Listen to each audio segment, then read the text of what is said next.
Hi, inverters, one of the most critical and second most expensive item in your solar installation. In this video, we are going to address a very common question, which is about the price and quality of some of the most established brands of inverters, and we'll also look at how the new breed of low-priced Chinese inverters measure against them. By the end of the video, you will be in a much better position to make an informed decision for your purchase or advise people on inverters. So make sure you watch this till the end. On this channel, Synergy Files, we aim to inspire people towards engineering and technology for a better, more sustainable world. Subscribe today to get the updates of all our latest videos. We have already done a video on inverters which describe all what you need to know about them with respect to their technology. This includes the difference between grid-tied, off-grid, hybrid, low and high frequency inverters, pure and modified sine wave inverters, etc. The link for that video is given in the description section. In this video, we will look at the value of inverters in terms of their price and quality. In the world of photovoltaic system inverters, there are two distinct camps. We have a cluster of companies in Europe, and then we have inverters made in China. Although we also have inverters from US, Taiwan, Japan, but their market share is too low. So we will focus on European and Chinese brands. Up until 5 years ago, there was a clear difference between European and Chinese inverters. The quality, efficiency, safety, and reliability of European inverters was far superior.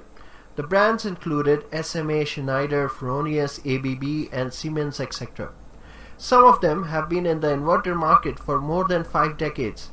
And with that amount of experience, they have been able to iron out many issues in the design that negatively impact the operation. European inverters also had more functionality built into them compared to their Chinese counterparts. The Chinese inverters, on the other hand, were almost half the price compared to European ones.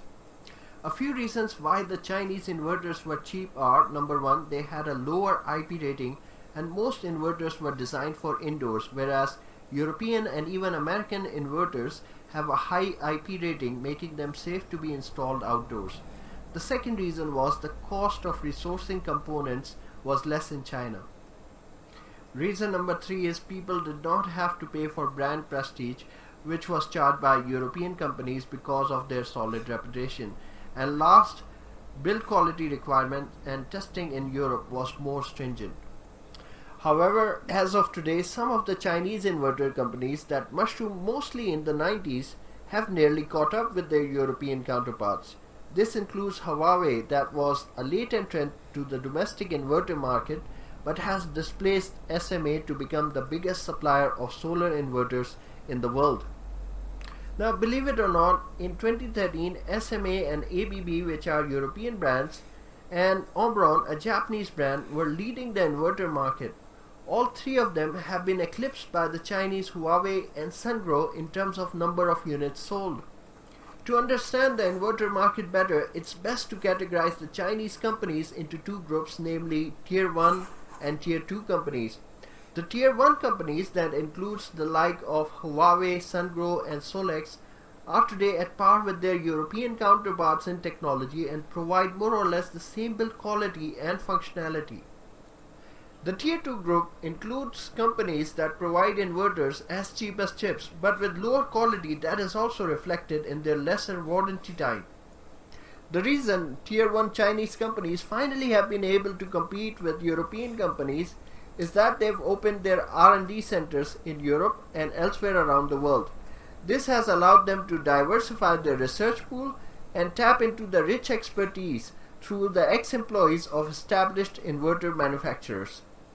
On the flip side, to stay in the game, some European companies are also shifting their manufacturing base to China and producing the same inverters at much lower cost. Part of their strategy is to repackage inverters into a new brand that has a lower batch value. This will give them a foothold in the mainstream inverter market rather than limit them to the high end. For example, SMA, one of the most renowned brands, has introduced Zerver Solar. It has the same technology as SMA, but because it's made in China, the cost for it is much lower, and so is the price. If you look at most of the Tier 2 Chinese inverters, they tend to be copies of an old inverter model from an established brand. Often these Tier 2 companies get driven out of business if there's a lawsuit filed against them on patent infringement. So you might save upfront cost, but you pay for it eventually when you ring them up for support, only to see the company non-existent. So now let's look at some of the prices. The SMA 3 kilowatt, you can purchase it for $1,410, whereas the same capacity Huawei inverter can be purchased for $1,280. Similarly, SunGrow 3 kilowatt inverter can be purchased for as low as $725. If you look at the more popular model, which is the 4 kilowatt model, the SMA can be purchased for $1,680, whereas the Huawei can be purchased for $1,360. On the other hand, SunGrow 4 kilowatt can be purchased for only $800. It should be noted that SunGrow enjoys a good reputation in Australia because of their low cost and high quality build. They're poised to overtake Huawei as the leading brand in the near future. Please note that these prices are for single-phase AC inverters. For three-phase AC inverters, on average one has to pay $350 higher. One thing that goes against Huawei and SunGrow is that they haven't been long enough in the market to establish a reputation for solid build that will last the warranty time. SMA, on the other hand, enjoys that prestige. As inverter is a critical component, and compared to solar panels, it is more prone to failure. Therefore, it's worth investing the extra money for a higher warranty period. And one thing's for sure, do not buy the cheapest inverter in the market. Do remember that you will need something that has to last for more than 15 years. The good news is that inverters that had a high price per watt in 2011-2012 of $0.6 per watt has come down to $0.4 per watt for high-end European inverters and is about $0.19 per watt for mainstream brands. This indicates on average 9% year-on-year drop in price from 2011 onwards. And with this, the video is concluded. If you learned anything